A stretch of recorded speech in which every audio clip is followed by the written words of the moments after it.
नमस्कार, स्वागत है आपका सुदर्शन न्यूज में। आपके साथ मैं हूं रंजना अंकित द्विवेदी। आतंकिस्तान के आका अब आतंकी ज्ञान दे रहे हैं। जी हां, इमरान खान जिस देश की औकात अपना पेट भरने की भी नहीं है, उस देश के आका भारत को गीदड़ भभकी दे रहे हैं कि अगर भारत ने हमला किया तो वो जवाब देगा। इमरान खान औकात रखते हैं इतनी बोलने की। इसी पर आज की हमारी खास पेशकश है, लेकिन इसी बीच एक एक्सक्लूसिव जानकारी आपको दे दे। मसूद अजहर अब दूसरी जगह शिफ्ट किया जा रहा है। आतंकी मसूद अजहर, जैश ए मोहम्मद का सरगना मसूद अजहर अब दूसरी जगह शिफ्ट किया जा रहा है। इससे पहले पाकिस्तान के आर्मी हॉस्पिटल में अजहर मसूद था, लेकिन अब अजहर मसूद को दूसरी जगह शिफ्ट किया जा रहा है। उसकी सुरक्षा भी बढ़ाई जा रही है। पाकिस्तान का army hospital high security zone में आता है और वहां से भी मसूद अजहर को दूसरी जगह शिफ्ट किया जा रहा है। इसी से समझ आ गया है कि पाकिस्तान कितना डरा हुआ। अभी सिर्फ प्लानिंग चल रही है इंडिया की।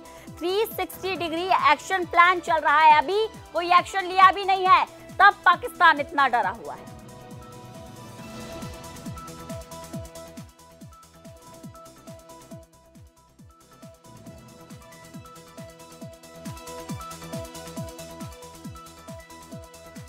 पुलवामा में हुए आतंकी हमले के बाद पूरे देश में पाकिस्तान के खिलाफ गुस्सा है और पाकिस्तान भी ये सोचे समझे बैठा था कि कैसे हम जवाब दें।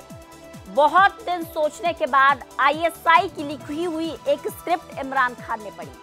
आईएसआई की लिखी हुई स्क्रिप्ट हम इसलिए कह रहे हैं क्योंकि 6 मिनट का लगभग 6 मिनट का ये पूरा वीडियो और इसमें 22 कट नजर आ रहे हैं। ये है इमरान खान जो अपने मुंह से एक शब्द नहीं बोल सकते।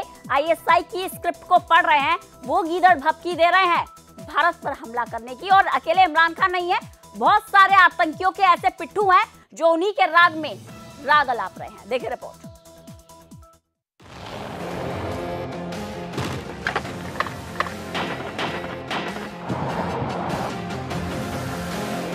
पाकिस्तान आर्मी जैश ए मोहम्मद पाकिस्तान आर्मी का ही एक बच्चा है। जैश ए मोहम्मद को पाकिस्तान आर्मी ही कंट्रोल कर रही है और आईएसआई कंट्रोल कर रही है। और जैसे कि आपने कल जैश ए मोहम्मद का रिलीज भी देखा होगा, उन्होंने ये कबूला भी है कि उनका चीफ ऑपरेशंस कमांडर जो है इस हमले में मारा गया है। तो पाकिस्तान आर्मी का इन्वॉल्वमेंट इसमें 100% है। इसमें मेरे को और आपको किसी को कोई शक नहीं। ये बात तो सारी दुनिया जानती है कि आतंक की जननी पाकिस्तान है और अब पाकिस्तान के प्रधानमंत्री इमरान खान अपने आप को आतंक से पीड़ित देश बता रहे हैं। हालांकि भुखमरी की कगार पर पहुंच चुका पाकिस्तान अब भारतीय सेना का मुकाबला नहीं कर सकता। भारतीय सेना ने जो धमकी पाकिस्तान को दी है, उससे डर कर इमरान खान सफाई दे रहे हैं। हमारे 42 सैनिकों के बलिदान का बदला सेना ने लेना शुरू कर दिया है। पाक सेना में घबराहट हो गई है और वो भाईचारे की बात कर रहे हैं। वैसे पाकिस्तान की छवि अंतर्राष्ट्रीय दुनिया में एक आतंकी मुल्क की है और पाकिस्तान पर आतंकवादियों को काबू करने का भी दबाव है, लेकिन पाकिस्तान को इस बात से कोई फर्क नहीं पड़ता। पहले सुनिए किस तरह से इमरान खान आतंकवादियों का बचाव कर रहे हैं। मैं आपको वाज़ेह तौर पे कह रहा हूँ कि ये नया पाकिस्तान है, ये नई माइंडसेट है, नई सोच है। हम ये समझते हैं कि हमारे इंटरेस्ट में है कि ना हमारी जमीन से कोई जाके बाहर दहशतगर्दी करे और ना बाहर से आगे कोई पाकिस्तान में दहशतगर्दी करे। हम स्टेबिलिटी चाहते हैं। एक किस्म की आप तहकीकात करवाना चाहते हैं इस इंसिडेंट में कि कोई पाकिस्तानी इसमें मुलव्वस था, हम तैयार हैं। अगर आपके पास कोई एक्शनेबल इंटेलिजेंस है कि पाकिस्तान इन्वॉल्व है, वो हमें दे। मैं आपको गारंटी करता हूं कि हम एक्शन लेंगे। वो भारत से आतंकी हमले के सबूत दिखाने को कह रहा है। हम इमरान खान को याद दिला दें कि जहां तक सबूत दिखाने की बात है, मुंबई हमले के बाद हमने पाकिस्तान को सबूत भी दिए थे, लेकिन आज तक पाकिस्तान ने उस पर कोई कार्रवाई नहीं की। और बात पुलवामा हमले में मसूद अजहर के संगठन के शामिल होने की है, तो ये बात खुद जैश ए मोहम्मद ने कही है कि उन्होंने ही पुलवामा हमले में सैनिकों पर हमला किया। अंतर्राष्ट्रीय मोर्चे पर बेइज्जत हो चुका भूखा नंगा पाकिस्तान अब शांति की बात ही करेगा, क्योंकि सब जानते हैं कि पाकिस्तान के प्रधानमंत्री की वहाँ कोई हैसियत नहीं है। सभी फैसले सेना लेती है और जो बात इमरान खान बोल रहे हैं वो भी सेना ने ही लिख कर दी है। वैसे पाकिस्तान ने 70 सालों में कुछ किया हो या ना, लेकिन आतंकी जरूर पैदा किए हैं और पूरी दुनिया में कहीं भी आतंकी घटना होती है तो उसके तार पाकिस्तान से ही मिलते हैं। लेकिन एक कड़वा सच ये भी है जो हमें स्वीकार करना होगा कि हमारी 70 सालों की भाईचारे वाली नीति ने पाकिस्तान को मजबूती दी है, जिसका परिणाम अब निकल कर सामने आ रहा है। जैसी कार्रवाई हमने अब शुरू की है, अगर ऐसी पहले की होती तो शायद देश के हजारों भारतीय सैनिकों को हम ना खोते। लेकिन अब हमें एक बात समझनी होगी कि ये आतंकियों पर हमारा आखिरी वार है, जिसके बाद कभी पाकिस्तान पनप ही न पाए और फिर से पीओके समेत पूरे कश्मीर में हर हर महादेव के नारे गूंजे। Bureau report, Sudarshan news.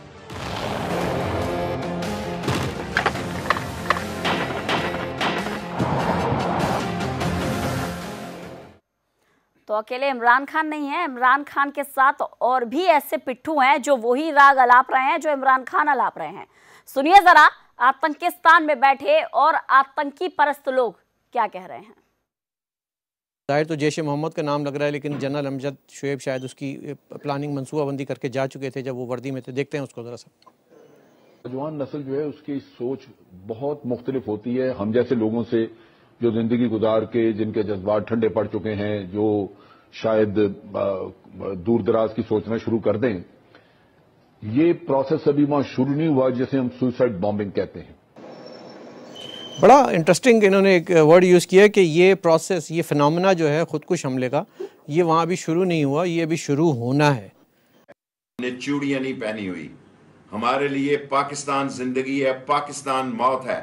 अगर किसी ने पाकिस्तान की तरफ मैली आंख से देखा तो वो आंखें निकाल दी जाएंगी और ना फिर घास उगेगी, ना चिड़ियां चहकेंगी, ना मंदिरों में घंटियां बजेंगी, क्योंकि पाकिस्तान मुसलमानों का वो एक किला है जिसे सारी दुनिया की मुसलमान देख रहे हैं। और इमरान खान की क़यादत में 20 करोड़ लोग आज तैयार हैं कि अमन हो या जंग हो, हम इमरान खान के साथ हैं। हम हिंदुस्तान में सुन रहे हैं, आवाजें सुन रहे हैं, मीडिया पे सुन रहे हैं, पॉलिटिशियंस की आवाजें आ रही हैं कि पाकिस्तान को सबक सिखाना चाहिए, पाकिस्तान के ऊपर बदला लेना चाहिए, स्ट्राइक करनी चाहिए। अगर आप ये समझते हैं कि आप पाकिस्तान के ऊपर कुछ किसी किस्म का हमला करेंगे, पाकिस्तान रिटेलिएट करने का सोचेगा नहीं, पाकिस्तान रिटेलिएट करेगा। पाकिस्तान कोई और दूसरा रास्ता नहीं होगा रिटेलिएट करने के बगैर, जवाब देने के बगैर। जिस देश की खाने की औकात नहीं है वो जवाब देने की बात कर रहा है। भारतीय जनता पार्टी ने भी इस पर तीखी प्रतिक्रिया दी है, ये सुन लेते हैं। मगरमच्छ के आंसू बहाना बंद करे इमरान खान, और वो सबूत मांगता है कि उसको सबूत दें। इमरान खान को सबूत नहीं, इमरान खान को जवाब देंगे। सारी दुनिया जानती है इमरान खान एक पपेट है, एक कठपुतली है जिसकी कोई नहीं सुनता।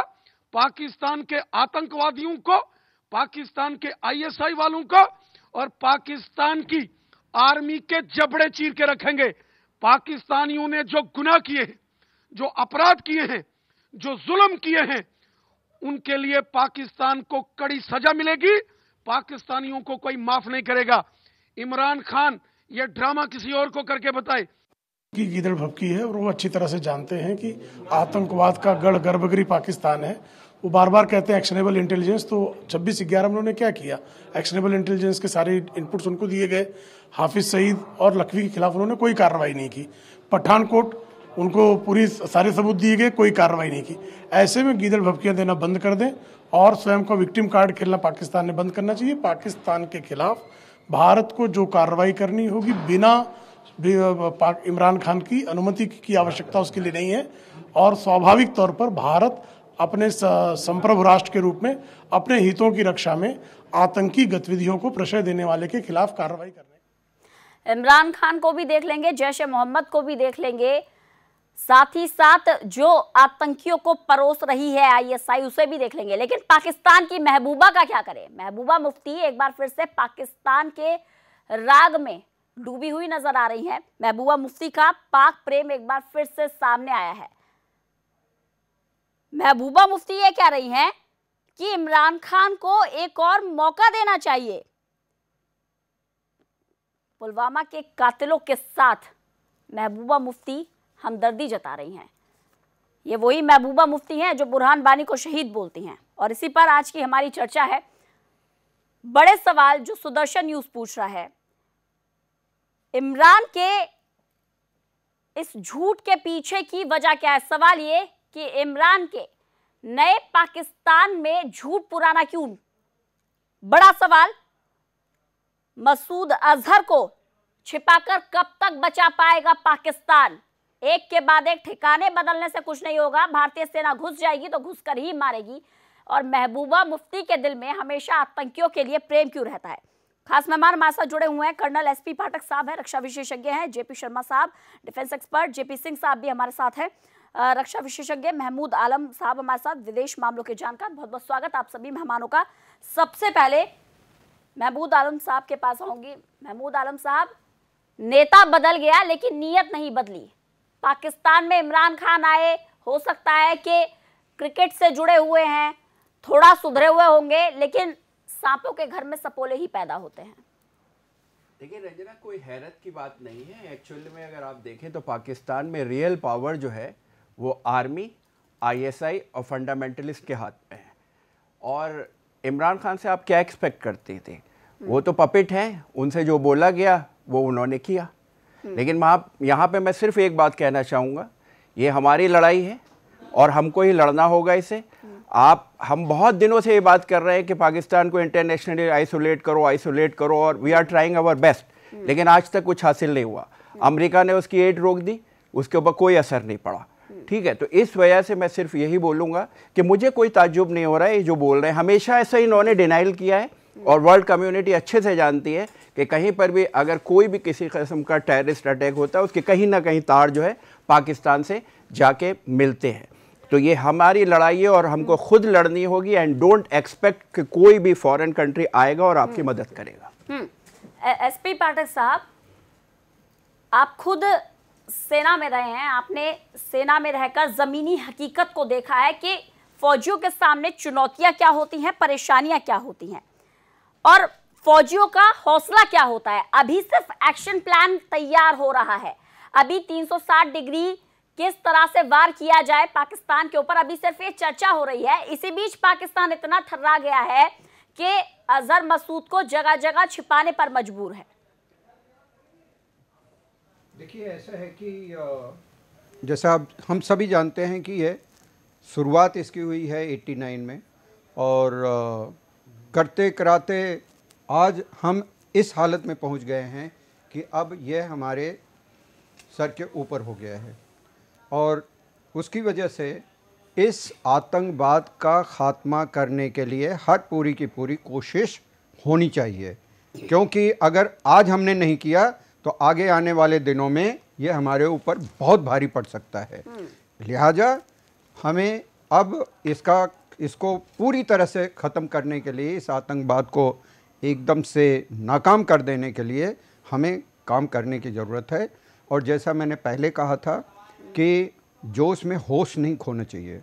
ये समय है जबकि हमें डिटेल प्लानिंग कर करके, डिटेल एक्शन प्लान बना कर करके और उसको इस तरह से एग्जीक्यूट करो कि जितने भी आतंकवादी हैं वो उनका सर आगे कभी उठ ना सके, वो हमेशा और हमेशा के लिए बर्बाद हो जाएं। और रही बात पाकिस्तान की, पाकिस्तान ने हमेशा जो है ये गेम खेला है। कभी भी जब भी हमले हुए हैं, जब भी आतंकवादी हमले हुए हैं, शामिल हमारे पार्लियामेंट के ऊपर हुआ है, उड़ी में हुआ है, पठानकोट में हुआ है, कब इन्होंने कहा है कि हाँ हमारे आदमी इसमें इन्वॉल्व थे?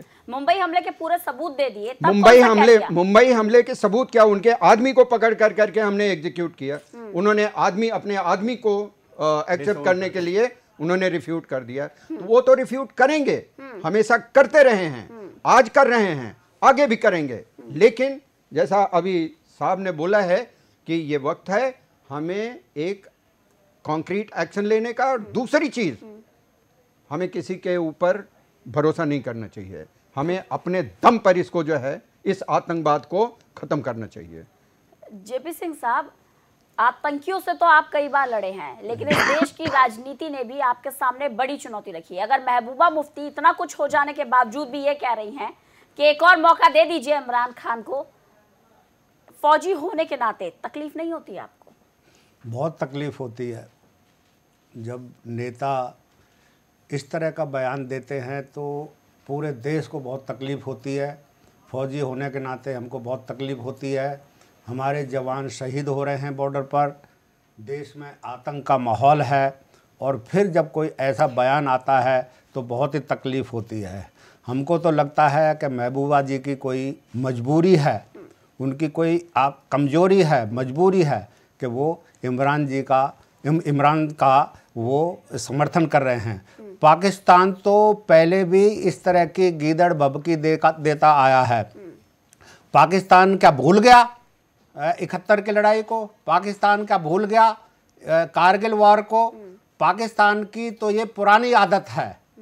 और जिस तरह से इमरान ने हमसे सबूत मांगे हैं, जैसा कि अभी साहब ने बताया कि सबूत तो हमने जब भी ऐसी आतंकी घटनाएं हुई हैं, हमने अपने भारत की तरफ से काफ़ी सबूत पेश किए हैं, लेकिन वो तो इन सबूतों को इनकार कर देते हैं कि हमारे पास तो ये, जैसा कि बताया कि उसको फांसी पर लटकाया था मुंबई आतंकी को, कि ये तो हमारा ही आदमी नहीं है।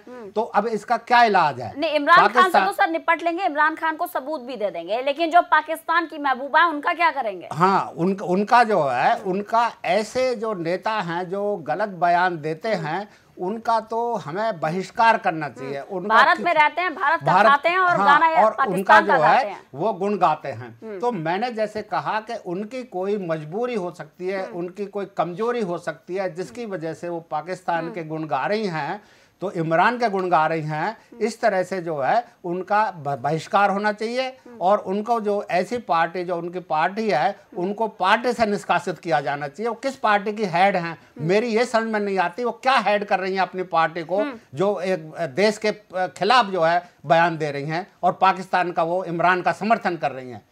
बिल्कुल ऐसे पार्टी का, ऐसे नेता का बहिष्कार होना चाहिए। बिल्कुल। जेपी शर्मा साहब, अभी हमने आपको पूरी रिपोर्ट दिखाई, इसमें एक बहुत इंपॉर्टेंट पॉइंट था सुसाइड बॉम्बिंग का। सुसाइड बॉम्बिंग ये एक नए तरीके का ट्रेंड, अब तक हमने सुना था अफगानिस्तान में हो गया, सीरिया में हो गया, लेकिन इंडिया के अंदर, पुलवामा के अंदर जो ये सुसाइड बॉम्बिंग अटैक हुआ, ये मान के चले कि पाकिस्तान इसी तरीके का षड्यंत्र रच रहा है, क्योंकि ये जो आईईडी ब्लास्ट हुआ था उसके बाद एक और आईईडी ब्लास्ट हुआ। ये मान के चले कि पाकिस्तान यही षड्यंत्र आगे चल रहा है, इसलिए एक ओवर कॉन्फिडेंस में है कि उसे पता है कि उसने क्या नापाक हरकत करनी है। इसमें मैं ये कहना चाहता हूँ, और मेरा ये विचार है कि जिस तरीके से पाकिस्तान हमें शुरू से ही कमज़ोर समझ रहा है, वो अभी भी इसी ख्याल में है, इसी धारणा में है कि हिंदुस्तान कुछ नहीं करेगा, वो हम जो चाहेंगे हम खुद अपनी मर्ज़ी के हिसाब से कर सकते हैं। हम अपने जो प्लानिंग है, जो हमारे आतंकियों के लिए जो हमारे साथी भाई या पाकिस्तानी भाई जो भी उनको साथ दे रहे हैं, उनको बढ़ावा दे रहे हैं, उनको ये हमेशा मिलता रहेगा।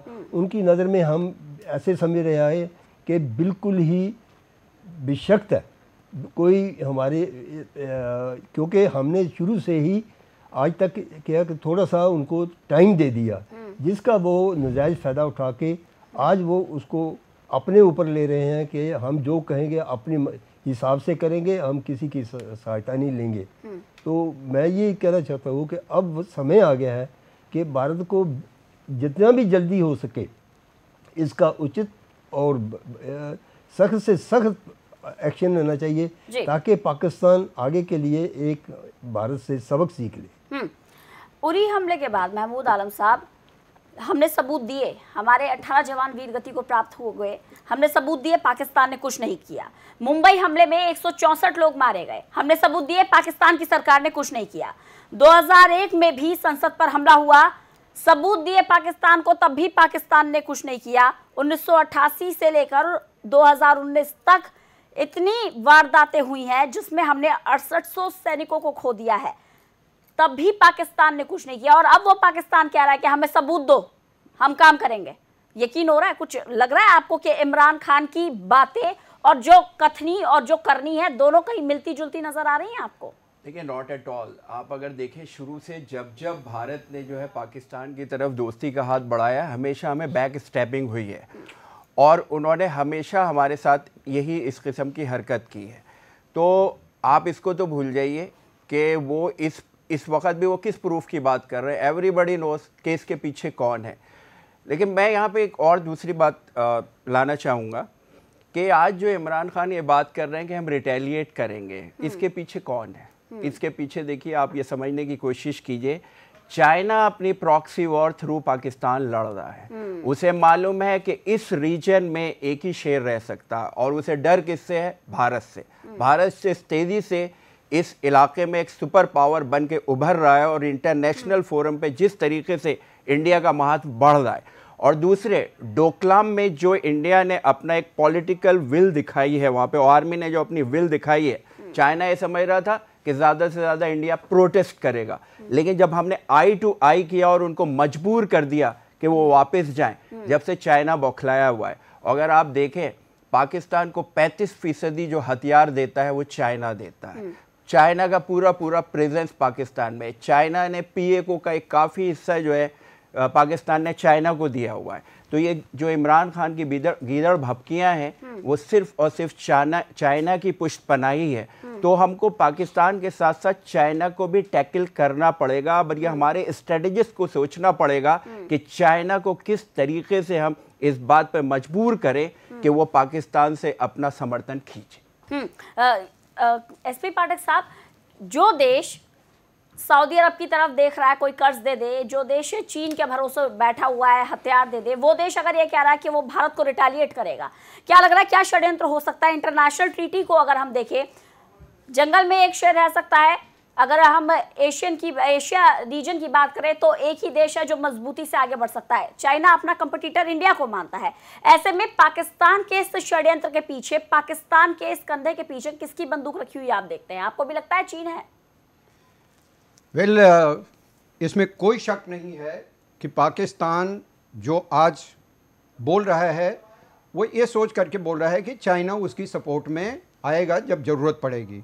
लेकिन क्या आज इंडिया और पाकिस्तान के अंदर एक कन्वेंशनल वॉर की ज़रूरत है?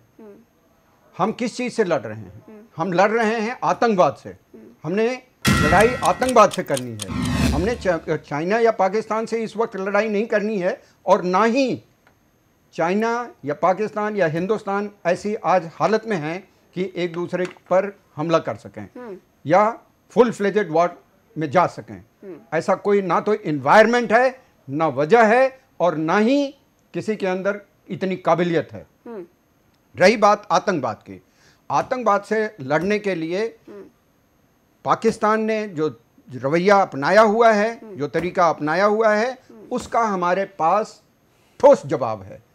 लेकिन अब उसको मेरा ख्याल है अभी तक टाला गया था, अब समय आ गया है उसको अपनाने का।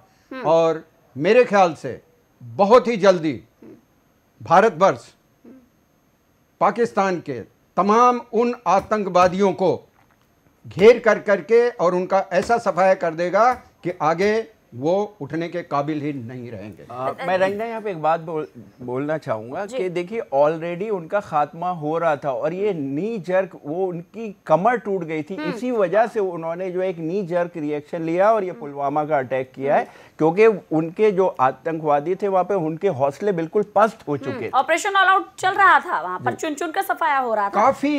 काफी प्रेशर में आकर करके उन्होंने ये एक्शन लिया है। एंड मैं एक बात और यहाँ पे इस चैनल के माध्यम से कहना चाहूँगा कि आज need of the our is कि वो कश्मीर जिसको जो हमारा हिस्सा है और आगे भी रहेगा, अब समय आ गया है, और ये मैं पूरे जज्बात के साथ कह रहा हूँ और पूरे कन्विक्शन के साथ कह रहा हूँ कि अब वक्त आ गया है कि वहाँ पर भारत का संविधान लागू कर दिया जाए। बिल्कुल, और वक्त पहले ही आ गया था, लेकिन हमारी राजनीति ने हमें ऐसे फंसा के रख दिया कि हम अपने ही राज्य के लिए लड़ रहे हैं। JP शर्मा साहब, सॉफ्ट स्टेट होने का क्या खामियाजा भारत भुगत रहा है? जब कोई हमला करेगा हम जवाब देंगे, कोई हमला करेगा हम सबूत देंगे। ये सबूतों की जगह अगर हमने भी मुंह तोड़ जवाब दिया होता है, एक के बदले अगर 100 सिर काटे होते, अगर हम भी सॉफ्ट स्टेट नहीं होते तो शायद आज ये स्थिति नहीं होती। क्या सॉफ्ट स्टेट होने का खामियाजा भारत भुगत रहा है? रंजना, इसमें कोई शक नहीं है। ये आज हम जो सफ़र कर रहे हैं, ये जो छोटी मोटी पावरें जो हमारे सामने उभर के आ रही हैं, जो अपने आप को समझ रहे हैं कि हम ही सबसे ऊपर हैं या भारत कुछ भी नहीं कर सकता, ये सिर्फ हमारी उन्होंने एक नजायज़ फ़ायदा उठाया जो कि हम उस समय नहीं कर पाए। आज ज़रूरत है कि जितने जल्दी से जल्दी हो सके उसको उनके अगेंस्ट एक्शन लेके हमें ये प्रूव करना होगा कि हम वो नहीं, जो आप समझ रहे हैं वो नहीं है।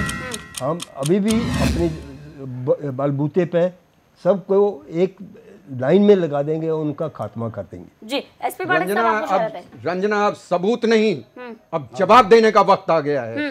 अब हमें जवाब देने की सोचनी चाहिए और ये सबूत देने का वक्त गुजर गया। बिल्कुल, हमने बहुत सारे से सिंह साहब एक ब्रेक पर जा रही हूँ। ब्रेक से पहले आपका एक छोटा सा रिएक्शन चाहूंगी। ये मान के चला जाए कि हम जो चुप है उसे कमजोरी समझा जा रहा है, कमजोर नहीं है, सिर्फ चुप बैठे हैं, अब हमें जवाब देना होगा। बिल्कुल, मैं आपकी बात के साथ सहमत हूं। हम किसी भी प्रकार से, किसी भी तरह से कमजोर नहीं है, हम पूरे सक्षम हैं। और जैसा भी कर्नल पाठक साहब ने बताया है कि अब हमें उनको जवाब देने की कोई जरूरत नहीं है, हमें अभी एक्शन करना होगा। बिल्कुल एक्शन करना होगा। सबूत पर सबूत हम बहुत दे चुके हैं और पाकिस्तान की नीयत को भी दुनिया के सामने ला चुके हैं कि पाकिस्तान की नीयत कितनी साफ है। लेकिन हंसी भी आती है और दुख भी होता है जब हमारे ही देश के कुछ देशद्रोही नेता उठते हैं और कहते हैं कि पाकिस्तान को एक और मौका दो, इमरान खान को एक और मौका दो। शायद वो भूल जाते हैं कि सांप के घर में सपोले ही पैदा होते हैं, इंसान पैदा नहीं हो सकते। हम चर्चा कर रहे हैं जिस तरह से इमरान खान ज्ञान दे रहे हैं, गीदड़ भभकी दे रहे हैं, अपने आतंकी परस्ती इमेज को एक बार फिर से दुनिया के सामने रख रहे हैं। उसके बावजूद भी देश के कुछ नेता अगर ये कह रहे हैं हमें बातचीत करनी चाहिए, तो क्या उन्हें शर्म नहीं आती है? खास मेहमान हमारे साथ जुड़े हैं जिनके साथ हम चर्चा करें। इसी बीच आसिफ साहब हमारे साथ जुड़े हुए हैं, पीडीपी के नेता। आसिफ साहब, बहुत बहुत स्वागत करती हूँ आपका सुदर्शन न्यूज में। Thank you ma'am. Asif sahab, जो सवाल पूछूंगी हो सकता है आपको थोड़ा बुरा लग जाए, इसलिए पहले से ही अनुरोध करूंगी बड़े संयम से जवाब दीजिएगा। महबूबा मुफ्ती ने क्या इमरान खान के प्रवक्ता के तौर पर ज्वाइन कर लिया है? मैम ऐसा कुछ भी नहीं है, ये डिपेंड करता है अपनी अपनी सोच पर, ऐसा कुछ भी नहीं है। अगर पुलवामा हमले के बावजूद भी महबूबा मुफ्ती ये कहेंगी कि इमरान खान को एक और मौका दिया जाना चाहिए, उसके बावजूद भी आपको लगता है पीडीपी किसी की भी सोच पर सवाल उठाने लायक बचेगी? मैम मैं सबसे पहले आपको ये बताऊं, जम्मू कश्मीर की जितनी भी पार्टियां हैं, रीजनल पार्टीज हैं, कुछ सेंट्रल पार्टीज भी यहाँ पे, जो रीजनल पार्टी है खासकर पीडीपी का स्टैंड स्टार्टिंग से क्लियर रहा है कि डायलॉग, अगर इस टाइम जो स्टेटमेंट इमरान खान ने दी है, हम सारे उसका वेलकम करते हैं कि डायलॉग होना चाहिए, क्योंकि डायलॉग ही एक सोल्यूशन है जम्मू कश्मीर का। अच्छा सर, मतलब जब हमारे जवान जिन्हें मारा जा रहा है, अगर सर इतना ही होता, डायलॉग की ही बात होती, ये बात इमरान खान को महबूबा मुफ्ती फोन पे नहीं बताती हैं क्या? आप फोन पे बातचीत करते रहते होंगे इमरान खान से, आप नहीं बताते हैं कि बातचीत जिसे करनी हो वो आतंक को नहीं परोसता है, टेररिज्म और टॉक एक साथ नहीं होते हैं? सबसे पहले मैं ये बताऊंगा जो पुलवामा जो अटैक हुआ उसके हम कंडेम करते हैं, क्योंकि ये बहुत ही घिनौनी हरकत थी। हम ये साथ में ये चीज भी कहते हैं कि जो मर रहा है, चाहे सिपाही मर रहा है, चाहे कश्मीरी मर रहा है, नुकसान तो हमारे हिंदुस्तान का ही हो रहा है। अगर कोई बात करने से, बातचीत से अगर कोई मसला हल होता है, जरूरी नहीं कि बंदूक उठा के ही यार मसला हल हो। हमारी पार्टी का स्टैंड जो है हमेशा क्लियर रहा है। सर ये बात, यही बात देखिए, मेरे साथ जो स्टूडियो में हमारा पूरा पैनल बैठा है, सर मैंने बहुत रिक्वेस्ट के साथ आपको जोड़ा है, बहुत रिक्वेस्ट के साथ आपको इस चर्चा में शामिल किया। हमारा जो पूरा पैनल है इसमें कोई भी पॉलिटिकल गेस्ट हमने शामिल नहीं किया, क्योंकि मसला देश का है, मसला देश हित का है। सारे रक्षा विशेषज्ञ, फौज से जुड़े हुए पूर्व सैनिक हमारे साथ बैठे हुए हैं। सिर्फ आप ही को हमने जोड़ा है, इसलिए किसी और पार्टी का स्टैंड ना देकर आप मुझे अपनी ही पार्टी का स्टैंड दें कि जब आप हमें कह रहे हैं कि बातचीत से बीच का रास्ता निकलना चाहिए, ये जो लातों के भूत हैं, ये बातों से मानेंगे क्या? मैम देखो मेरी बात सुनिए, बिल्कुल आप अभी देखा कि पुलवामा में दूसरे दिन जब इनकाउंटर हुआ, जहां पे हमारे 6 सैनिक शहीद हुए, उस साथ में आपने देखा कि पूरा 6 घंटे इनकाउंटर चलता रहा। उसके बाद 3 टेररिस्ट को या 3 मिलिटेंट्स को आपने मार गिराया वहां पे, मतलब हमारे 6 शहीद हुए और उसके बदले में 3 हमने गिराए। उससे पहले आपने देखा कि हमने 40 जवान अपने वहां पे खोए, अपने जम्मू कश्मीर, जो सीआरपीएफ के जम्मू कश्मीर के अंदर। मैडम मैं आपसे बार बार ये कह रहा हूँ, कोई नहीं है, धोखे से मारा गया है। अगर युद्ध में उन्होंने वीर गति प्राप्त की होती तो हम ये चर्चा भी नहीं करते, अगर युद्ध हो रहा होता। लेकिन ये जो धोखे से अटैक किया, इसलिए टीस ज्यादा है, इसलिए दर्द ज्यादा है। अगर बातचीत करनी है, ये जो बात आप इस प्लेटफॉर्म पर आकर बोल रहे हैं कि हमें बातचीत करनी होगी, जब आपकी फोन पर इमरान खान से, जनरल बाजवा से बात होती है, उन्हें नहीं समझाते हैं आप? बातचीत कर लीजिए, आतंकी मत भेजिए। मैं आपसे पहले भी बता चुका हूं कि आपने देखा इससे पहले भी बहुत सारे इंसिडेंट ऐसे जम्मू कश्मीर के अंदर हुए। तभी हम चाहते हैं कि जम्मू कश्मीर में अमन रहे, हम चाहते हैं कि जम्मू कश्मीर में अमन बहाल रहे। अगर एक डायलॉग से अगर बातचीत हल हो सकती है, जरूरी नहीं कि बंदूक के बल से, जरूरी नहीं ताकत के बल से हम इस मसले को हल करें। देखिए सुनिए सर, सुनिए, उरी हमला हुआ, हमने सबूत भेजे। सुनिए सर, उरी हमला हुआ, हमने सबूत भेजे, कुछ नहीं किया।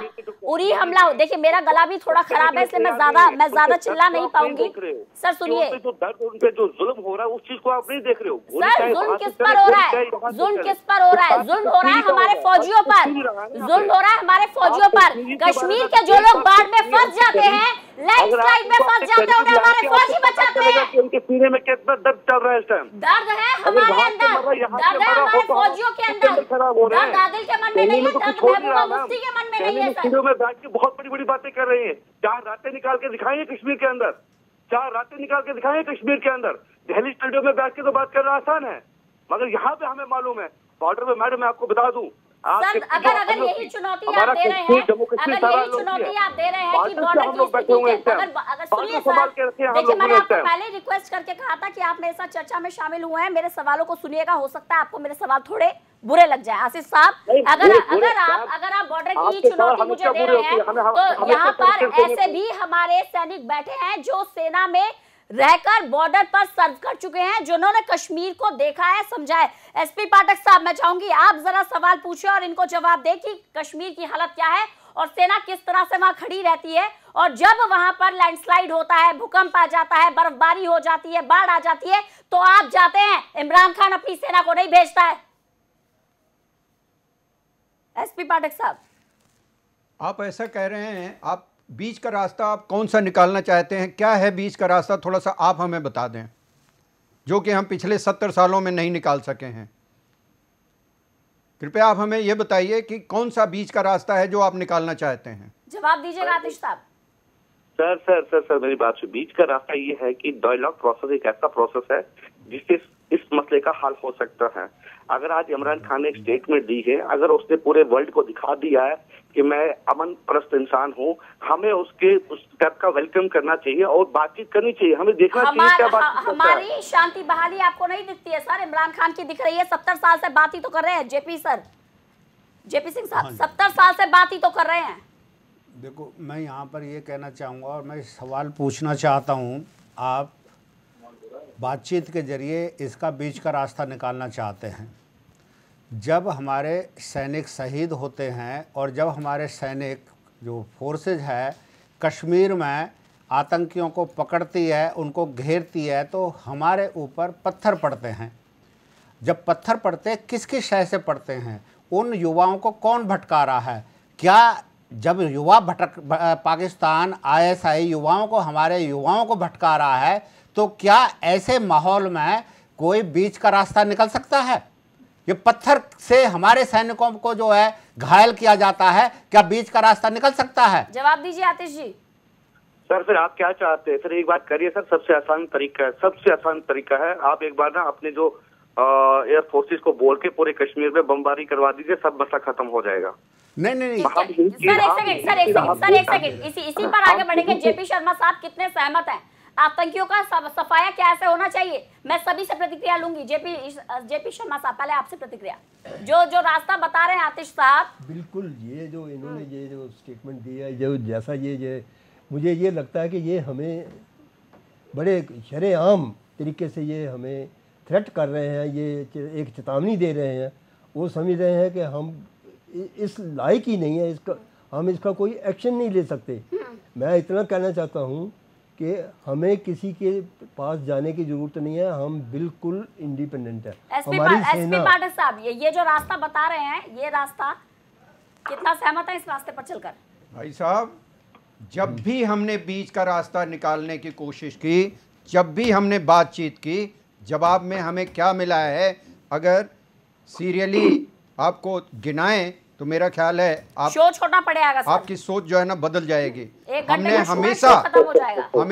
हमेशा कोशिश की कि बातचीत कर करके और एक इसका हल निकालें, लेकिन जब भी कोशिश की है हमेशा कुछ ना कुछ हमारे ऊपर भुगतना पड़ा है। हमारे पार्लियामेंट के ऊपर अटैक हुआ है, कारगिल हुआ है, बॉम्बे अटैक हुआ है, उड़ी हुआ है, पठानकोट हुआ है, और अब जाकर करके ये हो रहा है। ये सब आसिफ साहब पूरी कोशिशों के बाद ये ऐसा मतलब हमें भुगतना पड़ रहा है। आसिफ साहब, मेरा क्वेश्चन सिर्फ आपसे ये है कि आप डायलॉग की बात कर रहे हैं, किससे डायलॉग करें? एग्जैक्टली डायलॉग करें सर, हिजबुल मुजाहिदीन से बात करें, इमरान खान से बात करें, या जैश ए मोहम्मद से बात करें, किससे बात करें? सर प्लीज, आपने क्वेश्चन किया सर, मेरा जवाब सुनिएगा। जैसे मैंने आपके क्वेश्चन आराम से सुने हैं। बिल्कुल सर, बिल्कुल। जवाब सुनने के लिए आपको चर्चा में शामिल किया हमने। बात का जवाब दें कि कश्मीर का कश्मीरी जो है उसको आप अपना मानते हैं? बिल्कुल मानते हैं। बिल्कुल। और किसका है? आप अगर कश्मीर में जहाँ पे सिपाही मर रहा है वहाँ पे कश्मीरी भी मर रहा है, वो भी आप देखिए। अगर आपको दोनों नुकसान हमारा हो रहा है, अगर हमने कश्मीरियों के साथ हमें हमदर्दी, बहुत सारी हमदर्दी है, हमें उनके लिए कम से कम बात तो करनी चाहिए। आप बात तो करें। नहीं ये किससे बात करें वो तो बता दीजिए। आतिश साहब, बात किससे करें? जैश ए मोहम्मद से बात कर लें, किससे बात कर लें सर? मैडम मेरी बात सुनिए, जैश ए मोहम्मद से बात करने की जरूरत नहीं है। अगर इमरान खान आ रहा है टेबल पे बैठ के बात करना चाहता है। 6 मिनट की वीडियो में 22 कट है, ISI की लिखी हुई स्क्रिप्ट इमरान खान पढ़ रहे हैं और हम बात करें उनसे। कम से कम बात तो करनी चाहिए। अगर आप जहाँ देखा हमारे सिपाही शहीद हो रहे हैं, वहाँ कश्मीरी भी कितने शहीद हो रहे हैं? सर कश्मीरी कुछ अलग नहीं है, सब भारतीय हैं। एक नई परिभाषा मत गढ़िए। वो कोई घर नहीं जिस घर से कोई एक बेटा ना गया हो, वो कोई गली नहीं जहाँ कब्रिस्तान ना बना हो। आप कश्मीर के हालात तो देखिए, वो लोग भी हमारे अपने हैं। कश्मीर के हालात ऐसे बनाए कैसे गए? किसने बनाए? कौन है जो पाकिस्तान से आतंकियों की घुसपैठ करा रहा है? सब कुछ हो रहा है ना वहीं के निजाम के इशारों पर, सब कुछ हो रहा है। आर्मी के अगर वहाँ बैठे हैं, अगर जेपी सिंह साहब बातचीत की बात कर रहे हैं, उसके बावजूद जो पत्थरबाजों को इकट्ठा करते हैं, जो पाकिस्तान से आई फंडिंग पर पहले अलगाववादी आतंकी तक पहुंचते हैं, वो अलगाववादी आतंकी पहले फिर पत्थरबाजों को एकजुट करते हैं। ये जो पूरी की पूरी समस्या पैदा कर दी गई है, उसके बाद बात किससे करें? पहले पत्थरबाजों के हाथ से पत्थर छीने, फिर आदिल के हाथ से IED छीने, फिर पाकिस्तान के पास जाए। कहाँ जाए हम? आप इतना नहीं सोच रहे हैं कि एक 22 साल के बच्चे को उसको इतना तैयार किया जिसने अपनी जान भी खो दी, वो बच्चा था। एक सेकंड सर, तो देखिए सर इस देश सर वोट डालने जो आपके पास पहचान पत्र, सुनिए सर, आतिश साहब सुनिए जरा, बड़ी विनम्रता से पूछ रही हूँ, आपके पास जो आधार कार्ड और जो पहचान पत्र बना हुआ है वो भारत का ही है ना? बिल्कुल भारत का ही है। आपको 22 साल का आतंकी बच्चा दिखाई दे रहा है? मैडम मेरी बात सुनिए, 22 साल का बच्चा जो आप एक बात बताइए, कौन इंसान आपको वो आतंकी बच्चा दिखाई दे रहा है? इंसान चाहता है कि मैं खुद को उड़ा दूं? सर खुद को उड़ा दिया। आतंकी आपको सर वो सुसाइड बॉम्बिंग है, आपको उसका उड़ना दिखाई दे रहा है। आपको 40 जवान शहीद हो गए, 40 जवान वीर गति को प्राप्त हो गए, वो दिखाई नहीं दे रहे? बिल्कुल, क्यों नहीं, जिसने कहा दिखाई नहीं दे रहा था, वही बात तो आपसे कर रहा हूँ, वही चीजें तो मैं आपको समझाने की कोशिश कर रहा हूँ। अगर हमारे 40 जवान वहाँ पे शहीद हुए, एक बच्चे ने 22 साल के बच्चे ने बम लगाकर विस्फोट किया। नहीं है सर, वो आतंकी गलत बात नहीं सुनूंगी सर, गलत बात बिल्कुल नहीं सुनूंगी। 22 साल का वो आतंकी है, वो 22 साल का हो या 40 साल का हो, वो आतंकी ही है, वो बच्चा नहीं है। वो उसको पैम्पर मत कीजिए, उसको ट्रेनिंग दी गई है उसके लिए। क्या आप तैयार होंगी कि मैं खुद को उड़ा दूं? क्या मैं तैयार हो सकता हूँ कि मैं खुद को उड़ा दूं? आप ये बताइए, सुनिए सर, एक सेकंड सर, वो तैयार कैसे हुआ? बहुत जिम्मेदारी से आतिश जी आपसे बात कह रही हूँ। आतिश जी सुनिए, आतिश जी आप सुदर्शन न्यूज की पत्रकार से बात कर रहे हैं। सर आतिश जी जरा ध्यान से सुनिएगा मेरे शब्दों को, बहुत जिम्मेदारी से कह रही हूँ आपसे। आप सुदर्शन न्यूज की पत्रकार से बात कर रहे हैं। हमारी रगों में जितना खून है उससे ज्यादा राष्ट्रभक्ति है। मैं कभी तैयार नहीं होंगी और बहुत जिम्मेदारी से कह रही हूँ। आप जिस आतंकी को सुनिए सर, आतिश जी सुनिए, आतिश जी बहुत थोड़ा समय है मेरे पास, बहुत जिम्मेदारी से आपसे कह रही हूँ। सुनिए सर, एक सेकंड सुन लीजिए मेरी बात, एक सेकंड सुन लीजिए। ये जो 22 साल के आतंकी को आप बच्चा बोलकर पैम्पर कर रहे हैं ना, अगर मेरी अपनी औलाद भी देश के खिलाफ होगी तो सबसे पहले मैं गोली मार दूंगी। ये बहुत बोलने वाली बातें होती है मैडम जी, ये बोलने वाली बातें होती है। आप ये चीज नहीं देख रहे हैं कश्मीर के हालात कहाँ आप ये बताइए कश्मीर भारत का हिस्सा है या नहीं? नजर नहीं है। आतिश जी ये बताइए कश्मीर भारत का हिस्सा है या नहीं? आप बताइए मुझे, आप कश्मीर को भारत का हिस्सा मानते हैं या नहीं? अच्छा, बड़ा अफसोस है, बड़ा अफसोस आप मानते हैं या नहीं? जिस तरह की बयानबाजी आप कर रहे हैं, आप हमारे इंटीग्रल पार्ट को हमसे अलग करने की बात कह रहे हैं। मानते हैं या नहीं मानते हैं? आप मानते हैं या नहीं मानते? जिस तरह की बयानबाजी आप कर रहे हैं। अगर हम यहाँ पॉलिटिकल पार्टी, हमने हमारी पॉलिटिकल पार्टीज हैं, हमारे इलेक्शंस हो रहे हैं, आप ये मत सुनिए सर। अच्छा सर, छोड़िए सर, छोड़िए। अगर आज बहस डिरेल भी हो जाती है तो भी मैं पीडीपी की विचारधारा को सामने लेकर आऊंगी सर। अगर आज मेरा टॉपिक डिरेल भी हो जाता है तो भी पीडीपी की विचारधारा को मैं लेकर आऊंगी। बुरहान वानी आतंकी है या नहीं, ये बताइए।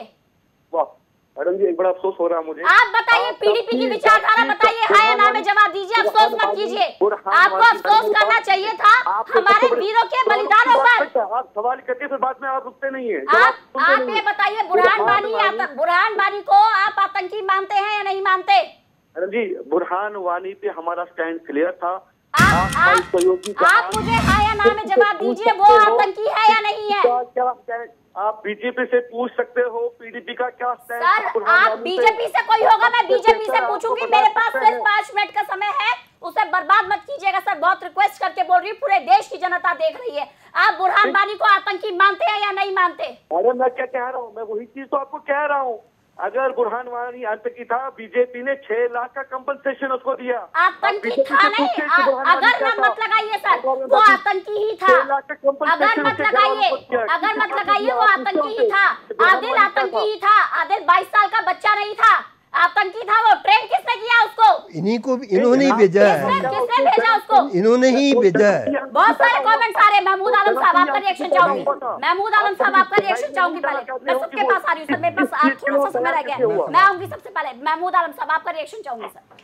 नहीं, मैं तो सिंपली ये बात ये बोल रहा था कि जब मैंने आतिश साहब से यही पूछा था कि ये एडवोकेट कर रहे हैं कि बातचीत होनी चाहिए, हमने भी हमेशा से बातचीत करने की कोशिश की है, 70 साल से ही बातचीत करने की चाह रहे हैं। हमारा मुल्क तो बहुत ही पुरअमन मुल्क है, लेकिन मेरा क्वेश्चन सिर्फ यही है कि जैसे मैंने पहले भी बोला था कि पाकिस्तान में तो सिविलियन हुकूमत एक पपेट होती है।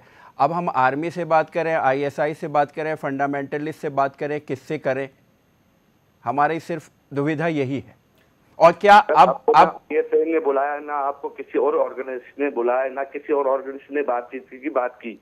इस टाइम अगर पाकिस्तान का प्राइम मिनिस्टर ये कह रहा है कि हम बैठ के बातचीत करते हैं, आपको बात करने से क्या प्रॉब्लम हो रही है सर? अगर हम अपने कश्मीरी भाइयों के लिए बातचीत करें, कश्मीर के लोग हमारे भी भाई हैं सर, कश्मीर के लोग हमारे भाई हैं। बस हम उन पत्थरबाजों का सफाया करना चाहते हैं जो वर्दी में आने वाले देशदूतों पर हमला करते हैं। JP सिंह साहब, आपका रिएक्शन चाहूंगी। बिल्कुल, मैं आतिश साहब से एक सवाल, सिंपल सा सवाल पूछना चाहता हूँ कि जिस तरह से आप ये बात कर रहे हैं कि एक बीच का रास्ता पाकिस्तान से एक डायलॉग होना चाहिए, मैंने सिर्फ ये पूछना चाहता हूँ कि जो कश्मीर में हमारे युवा हैं और जो कश्मीरी भाई हैं, उनको पाकिस्तान और ISI किस तरह से भटका रहा है। जब वो भटका रहा है तो वहाँ के युवा हमारे फौज के ऊपर पत्थर फेंकते हैं। जब पत्थर फेंकते हैं तो वहाँ कोई बीजेपी, कांग्रेस या कोई पार्टी उनको बहकाने के लिए तो गई नहीं है कि भाई फोर्सेस के ऊपर पत्थर फेंको। ये जो इस तरह से उकसाते हैं उन वहाँ के युवाओं को, उसमें पाकिस्तान का हाथ है। जब पाकिस्तान का हाथ है तो आप कैसे कह सकते हैं और कैसे उनको बच्चा, कैसे जो है 22 साल के उसको जो आप बच्चा कह सकते हैं? कश्मीरी पंडित जो कश्मीर से निकाले गए, उनमें से कितने आतंकी और कितने सुसाइड बॉम्बर बने हैं, बताएं जरा, कोई आंकड़ा है? और ये जितने आदिल जैसे पैदा हो रहे हैं, बढ़ावा भी तो दे रहे हैं लोग। पाकिस्तान में आई है, जितने भी हुकूमतें पाकिस्तान में आई है, वो हमारे भाई हैं, ठीक है। वो आज भी आए, कल भी आए, कश्मीर में उनका वेलकम है। वो जब भी आए कश्मीर में, अभी भी बहुत सारे कश्मीरी जो पंडित भाई हैं वो कश्मीर में ही रह रहे हैं। कहते हैं कि लोकल मिलिटेंट माहौल है, सन ऑफ सॉइल बोलती है महबूबा मुफ्ती साहब। दो राय नजर आ रहा है पार्टी के स्टैंड में, पार्टी के स्टैंड में दो राय नजर आ रहा है। JP शर्मा साहब, आपका रिएक्शन चाहूंगी सर, थोड़ा सा समय मेरे पास बस। सर रिएक्शन चाहूंगी इस पर, मैं चाहूंगी आतिश जी को आप जवाब दें। आतिश जी, ये जो आप पॉइंट बता रहे हैं ये बिल्कुल आप अपनी साइड से किए जा रहे हैं। उसमें हमारा जो एक्शन है उस एक्शन के ऊपर भी आप थोड़ा नज़र मारिए, क्योंकि अब जो है हर चीज़ जो है लिमिट से बाहर हो चुकी है। अब अगर आप ये चाहते हैं कि हम इसी तरीके से अपने जवानों को खोते रहें और आंखें बंद कर लें, ये तो कभी हो नहीं सकेगा और ना ही हम ये इसका टॉलरेट करेंगे। सर आतिश जी और बिरयानी नहीं भिजवा सकते हम इमरान खान को। आपके पास डाटा है कश्मीर में कश्मीरी नौजवान कितना मारा आज तक? आपके पास डेटा है कि कितने सैनिक हमारे अब तक वीर गति को प्राप्त हुए हैं? बिल्कुल आपके पास है, यही बात तो आपके पास है। जब सीज फायर, सुनिए सर, आतंकियों को तो हम देख लेंगे, जो सीज फायर उल्लंघन होता है तब तीस नहीं होती है आपको। कश्मीरी भाई हो, मैं खाली ये कहना चाह रहा हूँ आतिश जी, अगली बार जब आप इमरान खान से फोन पर बात करें और अगली बार जब बिरयानी इमरान खान को भेजे तो उन्हें बताइएगा कि सीज फायर का उल्लंघन नहीं करना है, या तो सामने आए या बातचीत करें। टेररिज्म और टॉक एक साथ नहीं चल सकता है। पाठक साहब आपसे रिएक्शन चाहूंगी। बिल्कुल, आपने बिल्कुल सही कहा कि आतंकवाद और बातचीत दोनों किसी भी कीमत पर साथ साथ नहीं हो सकती है।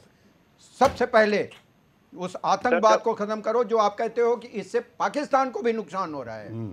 पहले आतंकवाद को खत्म करो, उसके बाद बात करेंगे, इसमें कोई दो राय नहीं है।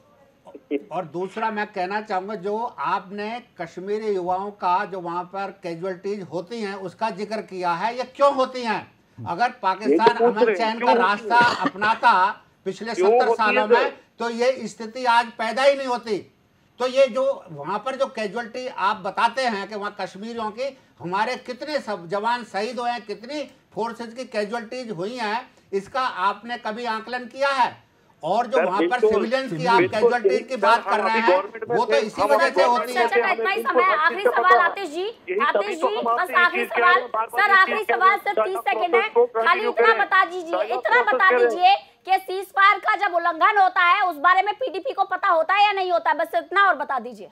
मैडम ये कौन सी बात कर रहे हैं आप? क्योंकि बातचीत का रास्ता आप जो कह रहे हैं, तो अगली बार इमरान खान से जब आप बात करें तो उन्हें समझाइएगा। पीडीपी जो हमें समझा रहा है, पीडीपी जो ज्ञान दे रहा है कि हमें इमरान खान से बात करनी है, ये संदेश इमरान खान तक पहुंचा दीजिएगा कि टेररिज्म और टॉक एक साथ नहीं होते हैं। और रही बात कि पाकिस्तान के प्रधानमंत्री से लेकर रेल मंत्री जो गीदड़ भपकी दे रहे हैं, वो गीदड़ भपकी हम बर्दाश्त नहीं करने वाले हैं। बहुत बहुत शुक्रिया आप सभी मेहमानों का हमारे चर्चा में शामिल होने के लिए। पाकिस्तान के प्रधानमंत्री ये कह रहे हैं कि हम बदला भी ले लेंगे, हम जवाब भी दे देंगे। सीआरपीएफ का नारा एक बार फिर से दोहरा देती हूं कि ना तो भूलेंगे और ना ही माफ करेंगे। और रही बात पाकिस्तान के रेल मंत्री की, पाकिस्तान के रेल मंत्री ये कह रहे हैं कि हमने चूड़ियां नहीं पहनी, जिस दिन भारतीय सेना घुस गई चूड़ियां पहना के ही मानेगी। इसी के साथ दीजिए इजाजत, लेकिन तमाम बड़ी खबरों के लिए देखते रहिए सुदर्शन न्यूज। जय हिंद।